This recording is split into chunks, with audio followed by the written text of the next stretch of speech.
ভবেন্দ্রমোহন রায়চৌধুরীর জন্ম 17ই অক্টোবর 1902 সালে। পুঁথিগত যোগ্যতা মাত্র প্রাথমিক স্তরে।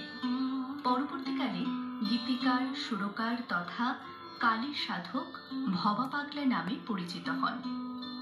ভবার হরবোলা মন্দির ট্রাস্টের উদ্যোগে দক্ষিণেশ্বর মন্দিরের নাটমঞ্চে আয়োজিত হয়েছিল ভবা পাগলা মহাসম্মেলন। সঙ্গীতের মাধ্যমে ও কথায় প্রয়াত সাধক ভবা পাগলাকে শ্রদ্ধা জানালেন হরবোলা মন্দির ট্রাস্টের ভক্তরা। অধ্যাপক অনিমেষ শাস্ত্রী তার বক্তব্যে ভবা পাগলার কথা শোনালেন। তাদের মধ্যে পড়াশোনা কম, গেরুয়ার is the main thing, is earn the money. যাই হোক, আমাদের একটা সিস্টেম তৈরি করা উচিত সংগঠিতভাবে। আমাদের শাস্ত্রগুলোকে পড়ানো হবে, ওয়ার্কশপে সবাই জয়েন করবে।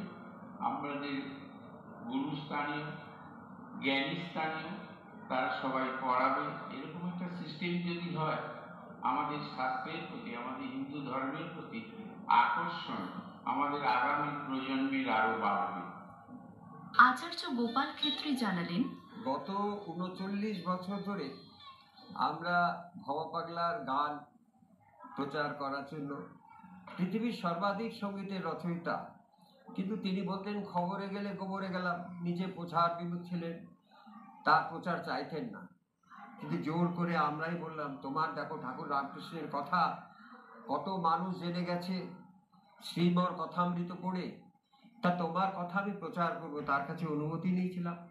সেই থেকে এই দক্ষিণেশ্বরের মতন পবিত্র স্থানে, যেখান থেকে সর্বধর্ম সমন্বয়ের কথা ঠাকুর রামকৃষ্ণ এই নাট মন্দির থেকে সারা বিশ্বে ছড়িয়ে গেছে, এই নাট মন্দিরটাকে কেন জানি না ছোটবেলা থেকেই মা বাবার সঙ্গে আসতাম।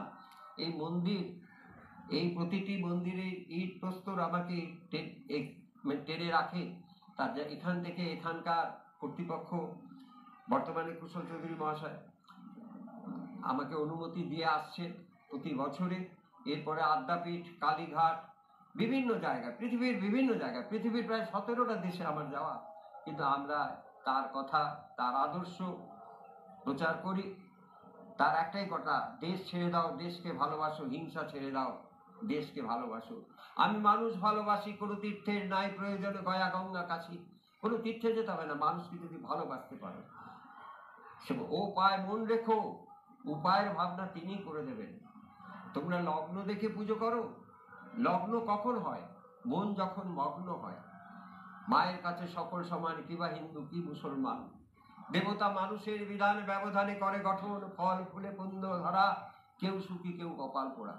ভবা পাগলার অজস্র কথা, পৃথিবীর সর্বোচ্চ গান তিনি লিখেছেন, এবং কাজী নজরুলের তিনি সহপাঠী ছিলেন, একসঙ্গে তার ওঠা বসা ছিল, সমবয়সী প্রায় ছিলেন। মা আনন্দময়ী সঙ্গ করেছেন, মা শারদামণিকে গান শোনাতেন ছোটবেলায় তিনি। পরে সঙ্গীত পরিবেশন করেন তপন বণিক। জাতি ভেদে নাই